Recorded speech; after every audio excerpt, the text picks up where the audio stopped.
Assalamualaikum warahmatullahi wabarakatuh. Perkenalkan, kami dari kelompok 2 Manajemen Strategi. Di sini kami akan mempresentasikan hasil diskusi dari kelompok kami, yaitu mengenai analisis SWOT. Nah, untuk pembahasan pertama akan dibahas langsung oleh saya, yaitu M. Yusuf. Maka langsung saja kita masuk ke pembahasan. Yang pertama yaitu mengenai definisi dari analisis SWOT. Nah, sebelumnya mungkin kita sudah pernah menyinggung atau membahas mengenai analisis SWOT ini, yaitu di mata kuliah sebelumnya ya, di mata kuliah kewirausahaan.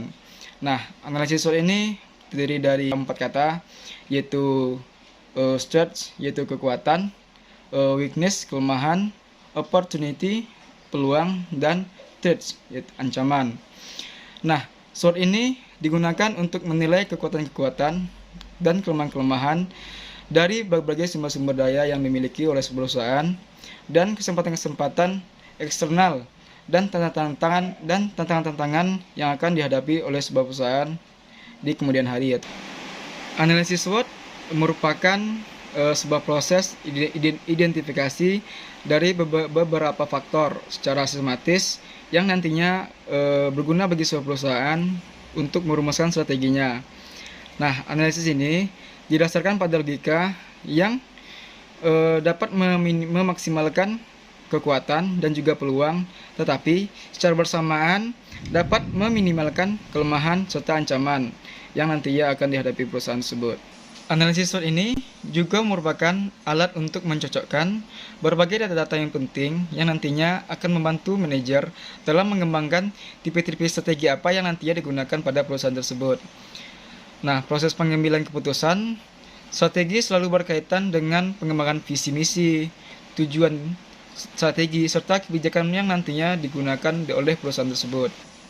Perencanaan yang strategis harus menganalisis berbagai faktor-faktor strategis institusi usaha seperti kekuatan, kelemahan, peluang, dan ancaman dalam kondisi yang ada saat ini. Nah, hal ini juga kita dapat sebut dengan analisis situasi. Nah, baik teman-teman, untuk pembahasan berikutnya akan disampaikan oleh rekan saya selanjutnya. Tujuan analisis SWOT. Proses pengambilan keputusan strategi selalu berkaitan dengan pengambilan misi, tujuan, strategi, dan kebijakan perusahaan. Sehingga dalam perencanaan strategi dibutuhkan menganalisis faktor-faktor perusahaan, baik itu internal maupun eksternalnya. Analisis SWOT bertujuan untuk memberikan gambaran hasil analisis keunggulan, kelemahan, peluang, serta ancaman perusahaan atau organisasi secara menyeluruh yang digunakan sebagai dasar pengambilan keputusan alternatif yang akan diambil oleh perusahaan. Secara sederhananya, analisis SWOT adalah pengujian terhadap kekuatan dan kelemahan internal sebuah organisasi serta peluang dan ancaman lingkungan eksternalnya. Kelas selanjutnya yaitu manfaat analisis SWOT.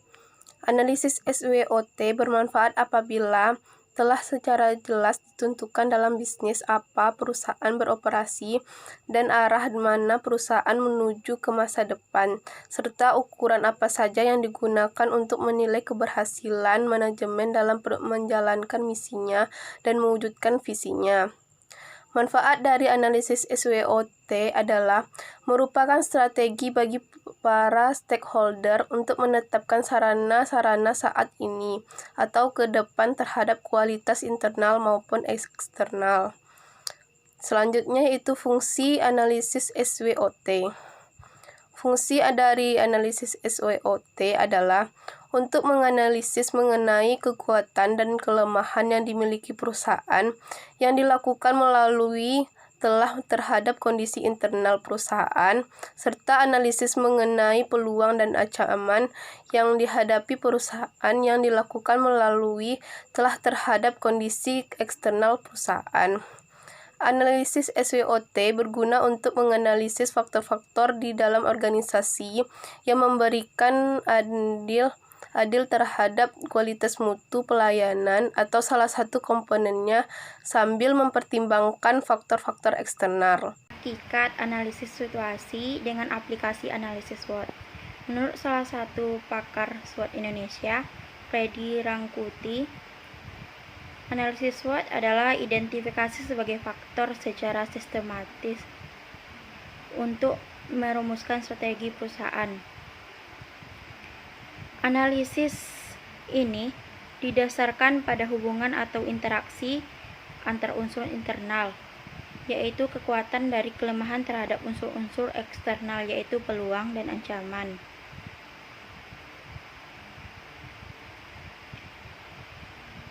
Tahap awal proses penetapan strategi adalah menaksir kekuatan, kelemahan, kesempatan, dan ancaman yang dimiliki organisasi. Analisis SWOT memungkinkan organisasi memformulasikan dan mengimplementasikan strategi utama sebagai tahap lanjut pelaksanaan dan tujuan organisasi. Hasil analisis SWOT, informasi dikumpulkan di analisis. Hasil analisis dapat menyebabkan perubahan pada misi, tujuan, kebijaksanaan, atau strategi yang sedang berjalan. Ini saya akan melanjutkan penjelasan dari analisis SWOT. Elemen-elemen analisis SWOT yang terbagi dalam kekuatannya, kelemahan, peluang, dan ancaman. Baik, di sini ada analisisnya terbagi menjadi dua, yaitu internal dan eksternal. Di bagian internal itu ada kekuatan dan kelemahan, kalau di bagian eksternal itu ada peluang dan ancaman. Yang pertama kita akan membahas tentang kekuatan atau strength-nya.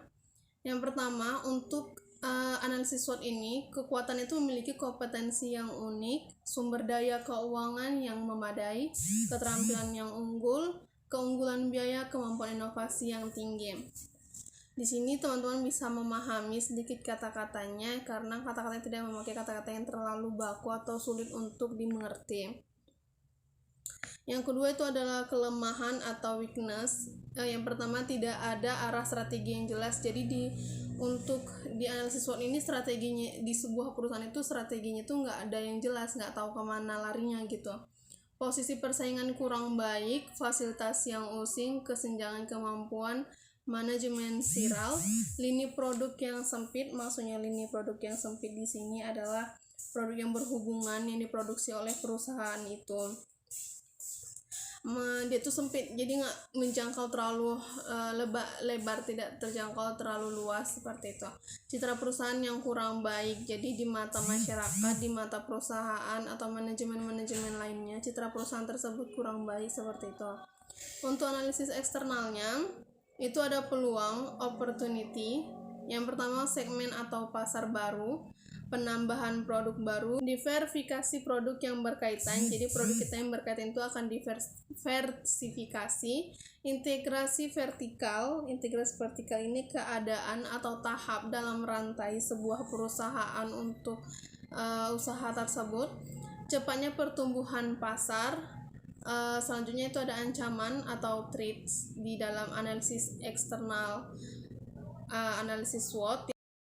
Saingan baru, pertumbuhan pasar lemah, tingginya bargaining power konsumen, peningkatan penjualan produk substitusi. Itu mengenai komponen analisis SWOT.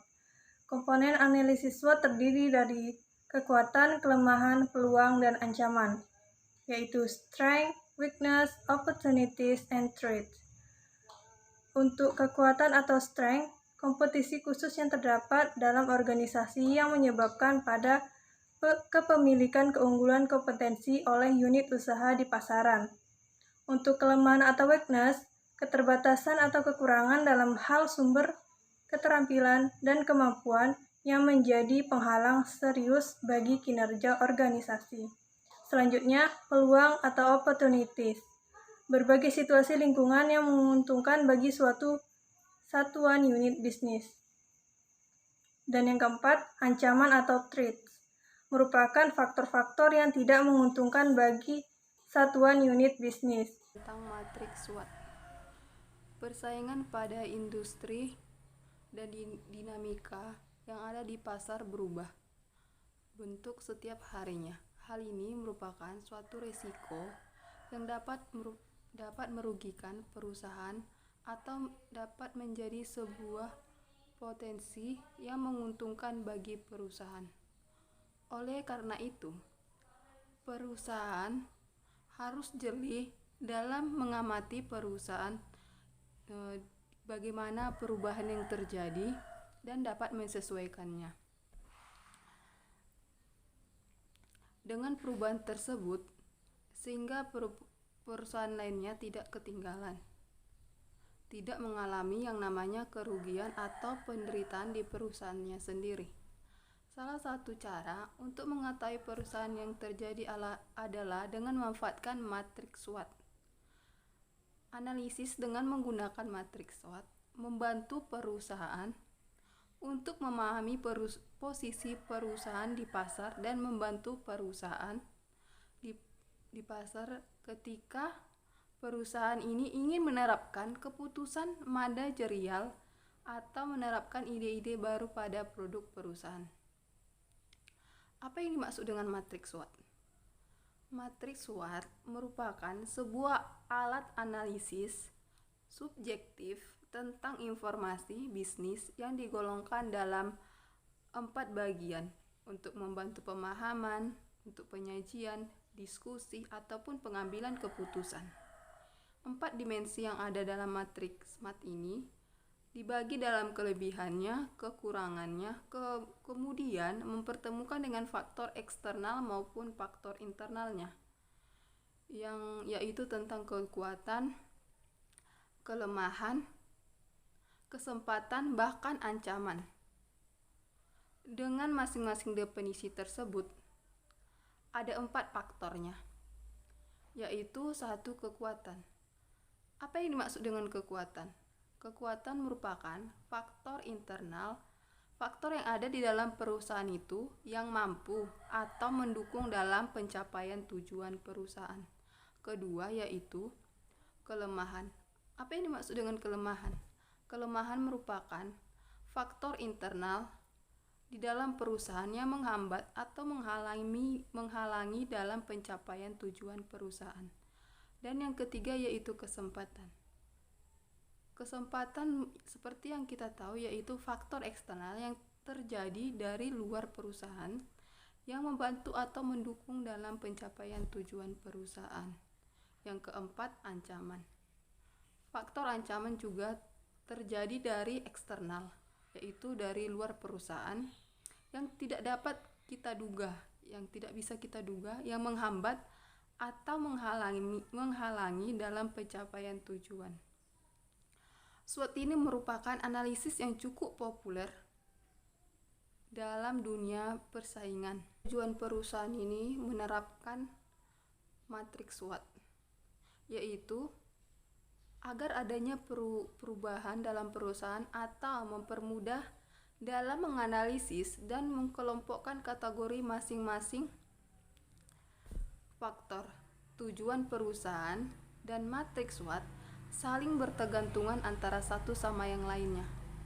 SWOT merupakan proses pemikiran yang menggunakan model perulangan dan bertujuan untuk menemukan nilai-nilai perusahaan. Tidak menutup kemungkinan ada penemuan atau proses analisis yang dapat berubah dari tujuan awal perusahaan yang kemungkinan akan menyebabkan perusahaan memerlukan analisis SWOT dengan menggunakan tujuan baru di dalam perusahaan tersebut. Kelebihan dari SWOT adalah dapat diaplikasikan di berbagai perusahaan dan di berbagai skenario, yaitu tentunya di berbagai skenario strategi. Perusahaan harus mempunyai sebuah pemahaman mendalam, penilaian yang bagus, agar perusahaan mendapatkan keuntungan dan menerapkan matriks SWOT. Ketika matriks SWOT ini diterapkan, maka tingkat manajemen akan lebih tinggi. Mencoba menjelaskan tentang kerangka analisis strategi. Yang dapat saya simpulkan, yang paling penting dalam proses analisis adalah memahami seluruh informasi yang terdapat pada suatu kasus, menganalisis situasi untuk mengetahui isu yang sedang terjadi, dan memutuskan tindakan yang harus segera dilakukan untuk mencegah masalah. Para pakar biasanya menekankan bahwa agar analisis SWOT benar-benar bermanfaat sebagai alat bantu dalam perumusan dan penentuan strategi organisasi. Faktor-faktor kekuatan dan peluang dapat digabungkan untuk memperoleh manfaat yang maksimal, dan kelemahan serta ancaman juga dapat digabungkan untuk meredam atau meminimalisir dampak negatifnya. Baiklah, di sini saya akan mencoba menjelaskan salah satu pendapat menurut para ahli. Bolton, proses untuk melaksanakan analisis suatu kasus dapat dilihat pada bagian proses suatu analisis kasus. Kasus harus dijelaskan agar nanti pembaca dapat mengetahui permasalahan yang sedang terjadi. Setelah itu, baru kita dapat menggunakan metode yang sesuai dan dapat menjawab semua permasalahan secara tepat dan efektif. Caranya yaitu dengan memahami secara detail semua informasi dan melakukan analisis secara numerik. Sekianlah penjelasan yang dapat saya sampaikan. Mohon maaf bila ada kesalahan dalam penyampaian. Saya akhiri, wabillahi taufiq wal hidayah. Wassalamualaikum warahmatullahi wabarakatuh.